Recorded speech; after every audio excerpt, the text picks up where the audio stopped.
Hello. I've been asked a few times if there would be a pattern for my husbs that I've been making. I really don't think I can write a pattern. There's a lot of variances that you can do in making them. I'll just share with you here and in class at Miss Millie's how I go about putting them together. I showed on another video the other day my drawstring bag and the needle pocket.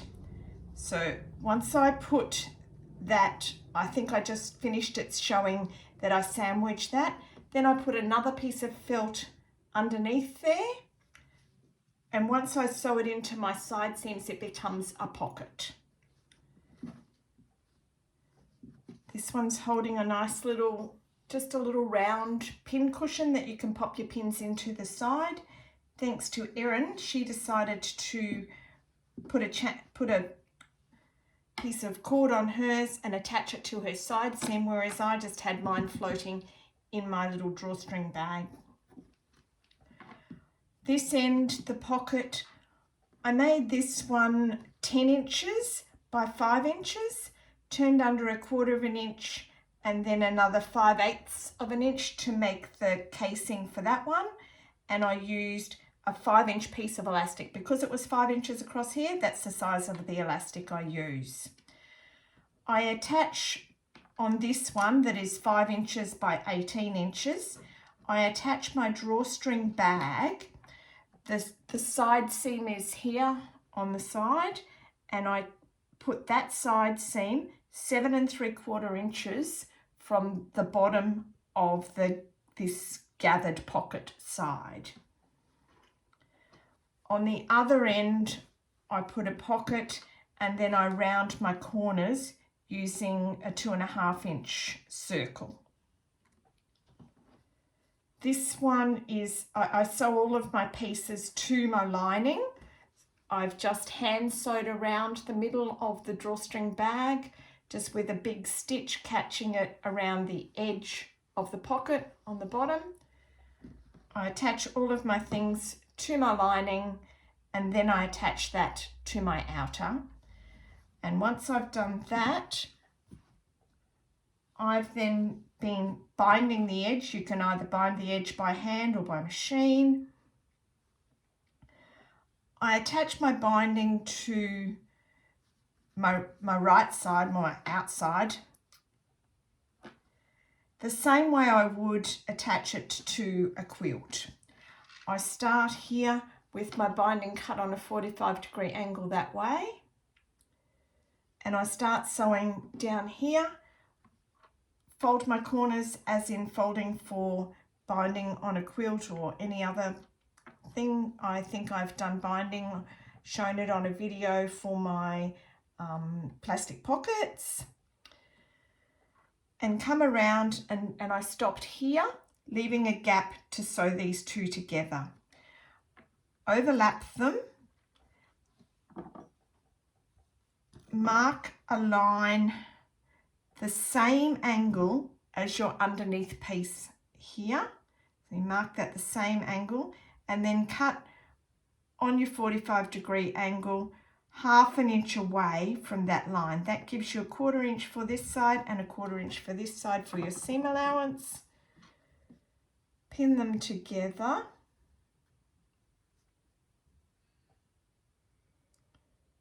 You just have your little end pieces poking out like that, and you stitch across, and that's your 1/4 inch seam, and then pop it down and finish sewing around there. Then your binding is sewn on. I've been liking to close mine with a toggle and a loop. My loop is whatever length you want that to be, to fit down to your toggle, whatever you're using there. This one is, say, 5 inches. From there around is 5 inches.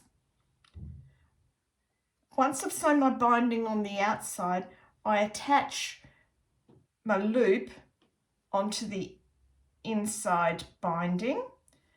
When I fold over my binding, then I fold the loop up and put a few hand stitches in there to make it stay out for me. This version is, it's 3.5 inches wide by 16 inches long. When I made this pocket, I cut an ovally sort of bottom and wide at the top so that it would bag out a bit. I wanted it to sort of look like some that I'd seen in the 1800s era, where it sort of protruded past the bottom and the sides a bit. And this one has in the casing just a piece of cord. I thread it from the middle out to the side and attach that in the side on both sides. Then you can just pull that up and I tie a bow in there. This one's got the same little pocket, just narrower to fit the narrower, and then this pocket on this end. I tend to fold mine rather than rolling them. This one is not a favourite of mine as far as using goes. I'm not sure how it would work. Got my pocket again, and I've done that one. This one's 5 inches by 18 inches. That's my favourite size for my just go-to tools for every day, with the drawstring bag in the middle. So I've got pockets coming up here. Just made those the width here by whatever size you wanted them to be. A couple of pieces of felt on there. Some people roll theirs up, whereas I've done mine that I fold them up. Then I felt that you could put things in those pockets and they wouldn't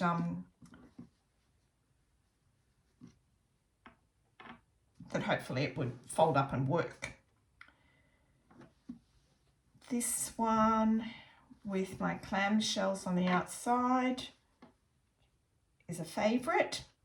So much so that I'm doing this one again. I did think of taking this needle piece out and putting in the needle pocket, and then I thought, oh, I'll just make another one.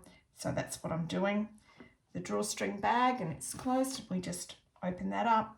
The same pocket on the end there that's 10 inches wide, and the little pocket on this end. And so I find when I sit that on my couch, this is not in the middle, and that's so that it would fold up how I wanted it to fold up. I still find that it will sit on my chair without it being in the middle.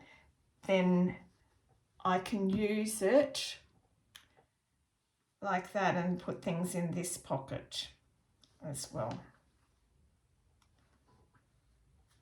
This one just has a press stud closure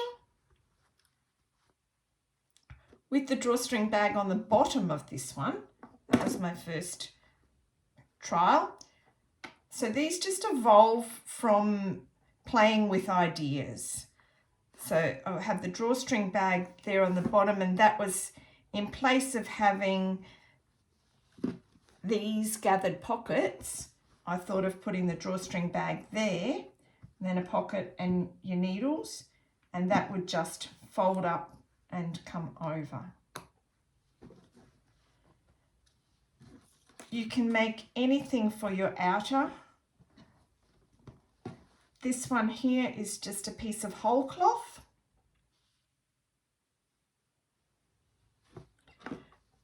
You can piece together diamonds, hexagons, whatever you like. And if I just get my big one,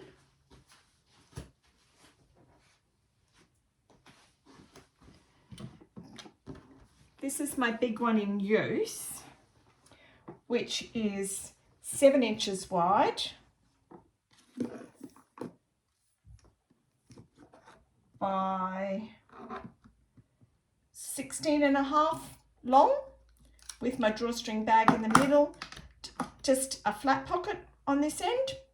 So that can be flat, it can be gathered, whatever you choose it to be. And on this one I put in my little, I didn't because it wasn't there. I've been using this one for a long time, and this one just had the needle felt there. And I took off the needle felt and added this pocket on with the 2 pieces of felt inside. I use this as my thread catcher as well when I'm out and about stitching. So when I'm stitching and I've got some threads, I'll just pop them in there and they stay there. I put a piece of fabric that is